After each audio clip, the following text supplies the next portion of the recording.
Venezuela's President Nicolas Maduro and his Guyanese counterpart, Irfan Ali, have begun talks in the Caribbean aimed at easing tensions over Caracas's claims on Guyana's oil-rich Essequibo region. Essequibo has a total area of around 160,000 square kilometres. It's about the size of Greece, and it makes up 2/3 of Guyana's territory. Gas and oil have been recently discovered there. Getting ready for another busy day at the market in Guyana's capital, Georgetown. Chandrauti Alfred sells fruit from Essequibo, a resource-rich part of Guyana that Venezuela claimed ownership of earlier this month. I'm scared because that is my living. Essequibo is we live in. Because without Essequibo we cannot make it. It is a worry that many here share, and that some say is already impacting their business. From the time I know myself, I know Essequibo belongs to us. We just hoping to this thing settle as fast as possible, because basically if you see the Christmas mood, it is very slow. This is not the mood we normally have in Guyana. Venezuela has long laid claim to Essequibo, refusing to accept the border drawn by an international tribunal of arbitration in 1899. In 2015, the decades-old dispute flared up again after major oil deposits were discovered off the coast of Essequibo. Venezuela's most recent claims yet another provocation. So Venezuela is claiming all of this. 2/3 of the country. Venezuelan President Nicolas Maduro is not wasting any time. Last week, he ordered the state's oil companies to issue oil extraction licenses. An attempt to distract from Maduro's own troubles at home, says Guyana's foreign minister. This is a low-hanging fruit for Venezuela. If you go back several decades, the entire Venezuelan nation, as a nation state, they support their quest for the Essequibo. What is the opposition parties? They teach this from cradle to grave. So it's something that they rally around. This is a rallying point for them. And it's really about bringing everyone closer to the flag. We want to continue with good neighborly relations.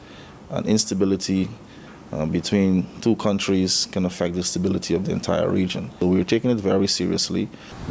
The dispute is now before the International Court of Justice, which has ordered Venezuela to refrain from taking any action in the region.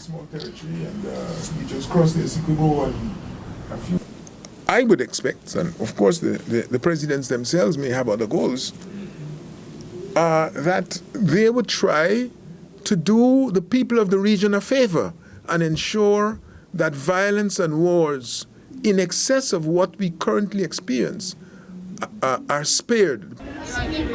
Caught in the middle, the locals here in Guyana hope those calls for peace will be heard.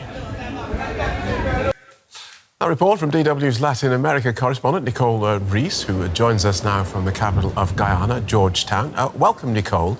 Does anyone really expect an agreement to come out of these talks? Well, expectations for an actual agreement are a bit low, as both countries, both leaders maintain their position. I think today is rather about de-escalating the situation. After all, these talks are also happening after pressure from neighboring Brazil. President Lula is very worried about a huge conflict in the region. But the positions of both President Maduro and President Ali maintain themselves. President Ali, for example, has said time and again that Guyana is not going to discuss any border controversy today. The foreign minister, when I talked to him, though, said that there is room for other talks, for example, about security, cross-border crime, migration, also the environment. So they're open to that, but they're not going to touch on the other issue. And President Maduro, on his side, obviously he wants his part of the cake. He wants the Essequibo region. He's already claimed that it is now Venezuela after the referendum. And just yesterday, the country has also announced its budget for 2024. And this, for the first time, actually officially includes money to defend the Essequibo region. That's at $20,500 million. So that's yet another provocation. We don't know what his goal is there exactly, but he's obviously whipping up votes back home because he's heading into elections next year. And he's also keeping a very keen eye on these crude oil resources that Guyana holds. He actually said it just 2 days ago. He's very interested in talks with the extracting companies on site here in Guyana, but whether this is going to happen is very doubtful at the moment. What we know so far from this meeting, though, is that both leaders are coming in a peaceful spirit. So they both mentioned that they want peace in the region and stability. OK, thanks for that, Nicole. Nicole Ris in Georgetown, Guyana.